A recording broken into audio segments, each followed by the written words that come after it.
ॐ श्रीगणेशाय नमः।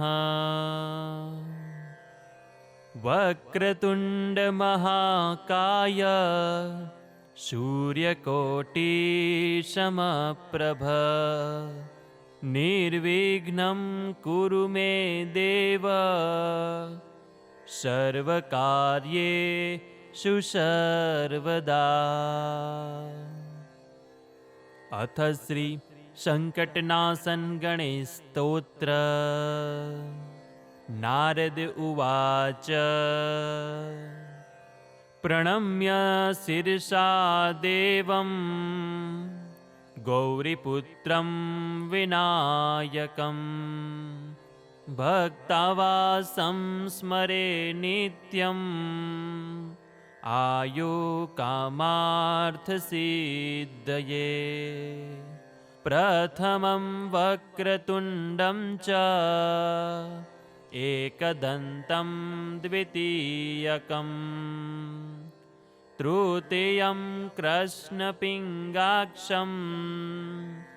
गजवक्त्रं चतुर्थकं लम्बोदरं पञ्चमं च षष्ठं विकटमेव च सप्तं विघ्नराजेन्द्रं धूम्रवर्णं तथाष्टमं नवमं भालचन्द्रं च दशमं तु विनायकम् एकादशं गणपतिं द्वादशं तु गजाननं द्वादशैतानि नामानि त्रिसन्ध्यं या पठेन्नरः न च विघ्नभयं तस्य सर्वसिद्धिकरप्रभु।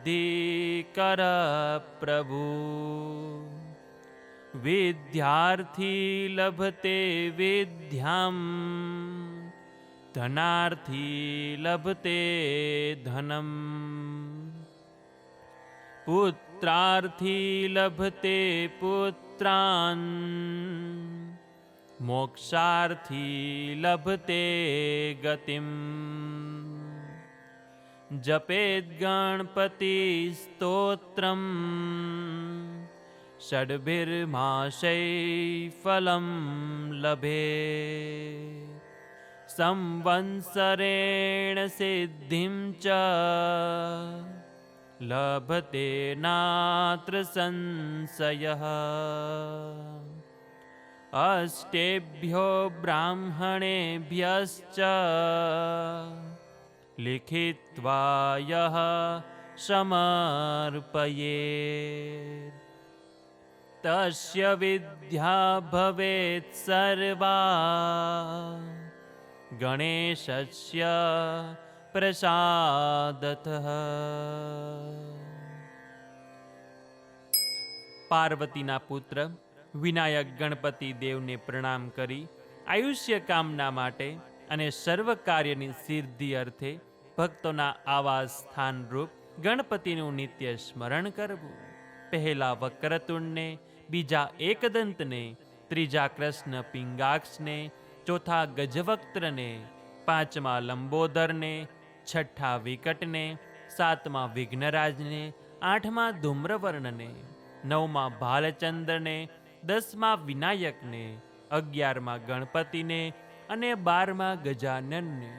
જે માણસ આ 12 નામનો પ્રાતઃકાળે, મધ્યાહ્નકાળે કે સાયંકાળે પાઠ કરે છે તેને વિઘ્નનો ભય રહેતો નથી અને દરેક કાર્યમાં તેને સિદ્ધિ મળે છે. વિદ્યાર્થી પાઠ કરે તો વિદ્યા મેળવે, ધનની ઈચ્છાવાળો પાઠ કરે તો ધન મેળવે, પુત્રની ઈચ્છાવાળો પાઠ કરે તો પુત્ર સંતાન મેળવે અને અંતે મોક્ષની ઈચ્છાવાળો પાઠ કરે તો તે ગતિ મોક્ષને મેળવે છે. જે માણસ આ ગણપતિ સ્તોત્રનો પાઠ કરે છે તેને આ સ્તોત્રનો પ્રારંભ પછી છઠ્ઠે માસે ફળ મળે છે અને 1 વર્ષે સંપૂર્ણ સિદ્ધિને એ માણસ મેળવે છે એમાં સંશય નથી. પરંતુ આ પાઠની શરૂઆત કર્યા પછી એક પણ દિવસ વચમાં ગાળો પડે નહીં એનું ખાસ ધ્યાન રાખવું, અને એમ થાય તો ફરીથી શરૂઆત કરવી જોઈએ.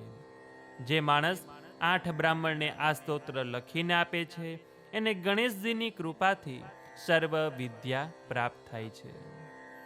ઇતિ શ્રી નારદ પુરાણે સંકટનાશનમ ગણેશ સ્તોત્રમ સંપૂર્ણમ. તો બોલીએ શ્રી ગણપતિ ગજાનન મહારાજ કી જય.